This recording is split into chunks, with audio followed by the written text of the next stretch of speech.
Thank you, Amelia.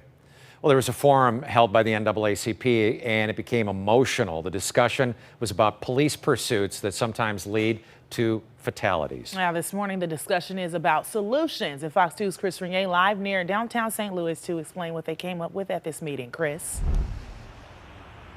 Blair and John, good morning to both of you. Those solutions appear to be a work in progress, but moving forward, at least to some degree. The NAACP leaders who organized the forum say there are certain situations when police pursuits are needed, but they also say advances in technology, along with continued dialogue about this issue, can also go a long way towards saving lives.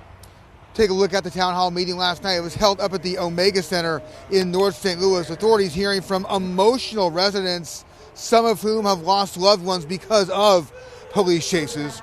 Some at that town hall meeting say police are pursuing too much, jeopardizing the safety of citizens.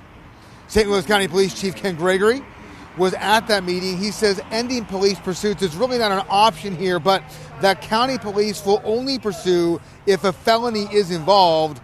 Gregory also telling the crowd that his department is looking at new technology that would send an alert if there is a police pursuit in an area. That alert would be received by anyone with a free app on their phone, which he called the Make Way app. Among those at the meeting was the family of Christopher Batso. His parents say their son was an innocent victim. Christopher's car was hit by a speeding vehicle that police were chasing in St. Charles County back in 2018. Christopher was killed in the crash on Highway 94.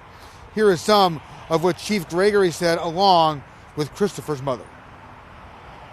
It's an evil part of the job that we have to do, that we don't want to deal with. We hate to have to do it. Obviously, there's a lot of feelings for the families that were in there that lost someone involved in a pursuit. But again, we don't want to take that ability to lock up felons by stopping pursuits. It's been 4.5 years since I've seen my son. I get to walk with this pain every day.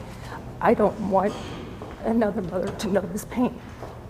I still get choked up about it. We are told that the NAACP, along with the St. Louis City and County Police Departments, are working with the Department of Justice here about some sort of an agreement regarding police pursuits, and we are told that a deal could be announced sometime soon. We will, of course, look out for that. For now, live near downtown, Chris Regnier, Fox News.